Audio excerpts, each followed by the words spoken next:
আন্দোলনে লক্ষ লক্ষ ছাত্র জনতা ছিল।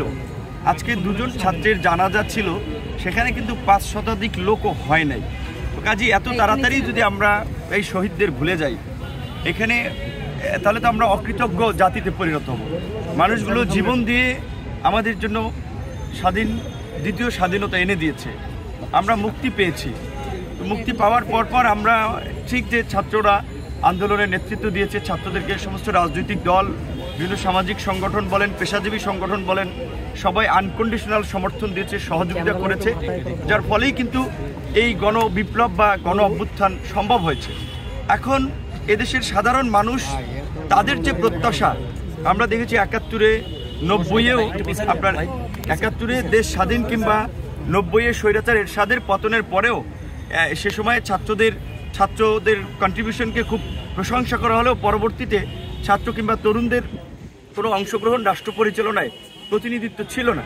আজকে এই যে অসম্ভব সম্ভব করেছে ছাত্র জনতা মিলে, তার বাস্তবায়নে আমাদের যে প্রত্যাশা যে একটা নতুন রাজনীতি, নতুন সংবিধান, নতুন রাষ্ট্র ব্যবস্থা, একটা রাজনৈতিক সমঝোতা, এই দেশে গত 50 বছরে যে হানাহানি, মারামারি, প্রতিহিংসা, প্রতিশোধের যে রাজনীতি চালু হয়েছে, সেই রাজনীতিতে অসংখ্য মানুষ প্রাণ দিয়েছে। বুয়েটের ছাত্র থেকে শুরু করে ঢাকা বিশ্ববিদ্যালয়ের ছাত্র পেশিশক্তি প্রদর্শনকারী ছাত্র সংগঠনগুলিতে নিষিদ্ধ হয়েছে। দোয়ায় শরিক হতে পারলাম না, এখনই এতটা অকৃতজ্ঞ জাতিতে আমরা পরিণত হচ্ছি, অকৃতজ্ঞ মানুষে আমরা পরিণত হচ্ছি।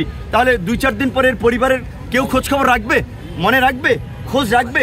ওই আপনার 90-এর শহীদ ওই নূর হোসেন কিংবা ডাক্তার মিলনের মতো বিশেষ একটা দিবসে ওইখানে ফুল দেবে, তারপরে ওইখানে আপনার কুকুর বিড়াল দেখা যায় আপনার বসে থাকবে, ওইখানে ময়লার ভাগাড়ে পরিণত হবে।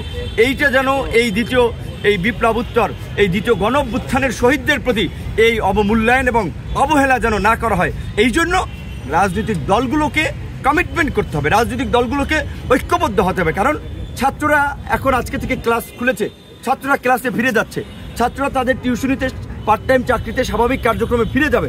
কাজেই রাজনৈতিক দলগুলো রাজনীতি করবে, রাষ্ট্রকে ডিল করবে, সামাজিকভাবে, রাজনৈতিকভাবে বিভিন্ন স্টেক হোল্ডারদের সাথে কাজ করবে।